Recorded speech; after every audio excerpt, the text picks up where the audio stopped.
AI 아나운서가 오픈 포럼 주제를 설명합니다.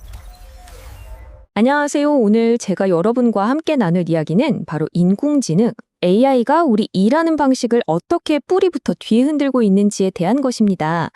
특히 전자산업을 중심으로 AI가 만들어낼 조직과 인력 구조의 이 거대한 변화를 한번 들여다보겠습니다. 자, 본격적인 이야기에 앞서서 조금 도발적인 질문 하나로 시작해볼까 합니다. 우리가 성공으로 가는 길이라고 믿고 차근차근 한 칸씩 오르려 했던 그 커리어 사다리요.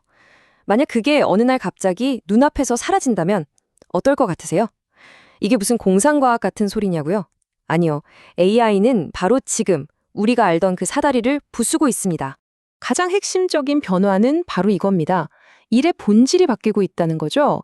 과거에는 우리가 직접 손으로 무언가를 실행하면서 몸으로 부딪히며 기술을 배웠잖아요. 그런데 이제는 AI라는 아주 유능한 팀원에게 정확하게 지휘하고 명령을 내리는 능력이 훨씬 중요해졌습니다. 마치 오케스트라의 지휘자처럼요. 이 패러다임의 전환이 지금 모든 것을 바꾸고 있습니다. 그래서 오늘은 크게 세 가지 거대한 변화의 흐름을 짚어보려고 합니다. 첫째, 인재가 들어오고 성장하는 방식이 어떻게 달라지는지. 둘째, 기업 조직은 어떤 모양으로 재편되는지. 그리고 셋째, 생산 현장은 또 어떻게 진화하는지. 마지막으로 이 엄청난 변화 속에서 우리는 어떤 전략을 고민해야 할지 함께 이야기 나눠보겠습니다.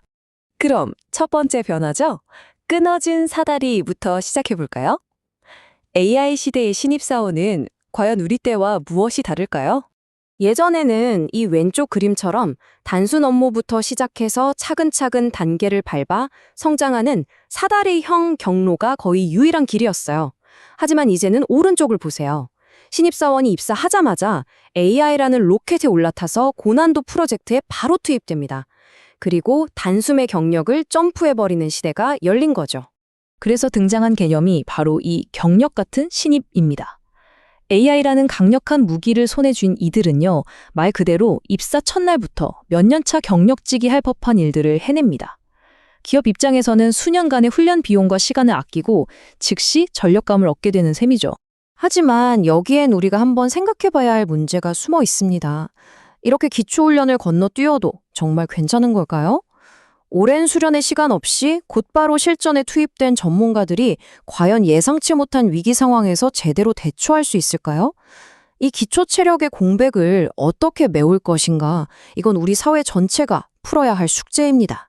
자, 이렇게 개인의 성장 방식이 바뀌는데 당연히 조직의 모습도 바뀔 수밖에 없겠죠. 두 번째 변화는 바로 우리가 일하는 회사의 구조, 그 자체가 변한다는 이야기입니다. 결론부터 말씀드릴게요. 우리가 너무나도 익숙하게 알고 있던 그 피라미드 조직, 이제 무너지고 있습니다. 그리고 그 빈자리를 아주 기이한 형태의 새로운 구조가 빠르게 채우고 있습니다. 이 새로운 조직은요, 크게 세 개의 층으로 나뉩니다. 맨 위에는 전체 시스템과 비전을 설계하는 소수의 아키텍트 그룹이 있고요. 맨 아래에는 AI를 도구 삼아 실제 업무를 실행하는 다수의 커맨더들이 있습니다. 그럼 그 많던 중간 관리자들은 다 어디로 갔을까요?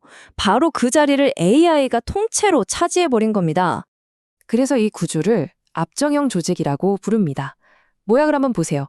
뾰족한 머리 부분에 소수의 리더가 있고 넓은 바닥에 실행자들이 있죠. 그 사이를 잇던 허리는 AI가 대체해서 아주 가늘어졌어요. 꼭 압정처럼 생겼죠. 의사결정과 실행이 AI를 통해 다이렉트로 연결되는 아주 효율적인 구조입니다. 하지만 이 구조에도 큰 질문이 남습니다. 만약에 AI가 치명적인 실수를 저질렀다면 그 책임은 과연 누가 져야 할까요? 지시를 내린 맨 위의 아키텍트일까요? 아니면 AI를 사용한 맨 아래 커맨더일까요? 인간 중간 관리자가 사라진 세상에서 이 책임의 소재는 훨씬 더 복잡하고 어려운 문제가 되고 있습니다. 자, 이제 세 번째 변화의 무대로 가보겠습니다. 바로 생산 현장입니다. AI는 사무실뿐만 아니라 공장의 모습, 그리고 세대 간의 협업 방식까지 완전히 새롭게 정의하고 있습니다. 현장에서는요, 정말 놀라운 협업 사이클이 만들어지고 있습니다. 먼저 로봇 같은 피지컬 AI가 위험하고 힘든 일을 대신해요. 그러면 수십 년 경력의 베테랑 시니어분들의 경험과 노하우가 데이터가 되어서 이 로봇의 뇌를 똑똑하게 학습시킵니다. 그리고 마지막으로 디지털에 아주 능숙한 주니어들이 이 똑똑해진 시스템 전체를 운영하는 새로운 관리자가 되는 거죠. 바로 이 3단계 사이클을 통해서 세대 간의 완벽한 시너지가 탄생하는 겁니다. 위험한 일은 로봇에게 맡기고요. 시니어의 지혜는 데이터로 영원히 보존되고 청년들은 이 모든 것을 지휘하는 새로운 리더가 됩니다.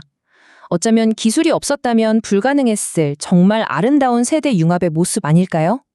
자, 지금까지 정말 거대한 변화의 물결을 함께 살펴봤습니다. 그럼 이제 가장 중요한 질문이 남았죠. 우리는 이 안에서 무엇을 해야 할까요? 마지막으로 이 모든 문제의 해법, 새로운 시대의 전략에 대해 알아보겠습니다. 우리가 지금까지 AI, 기술, 자동화 이런 이야기를 길게 나눴는데요.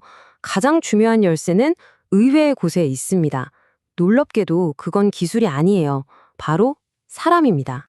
그 핵심 전략을 저는 쌍방향 멘토링이라고 부르고 싶습니다.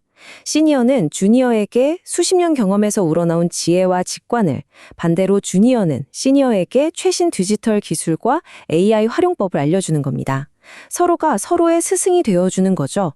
이것이야말로 AI 시대를 헤쳐나갈 가장 강력하고 또 가장 인간적인 인프라가 될 겁니다. 이제 선택의 시간입니다. 이 새로운 질서 속에서 여러분은 어떤 역할을 맡으시겠습니까? AI를 자유자재로 지휘하는 커맨더가 되시겠습니까? 아니면 이 모든 판을 설계하는 아키텍트가 되시겠습니까?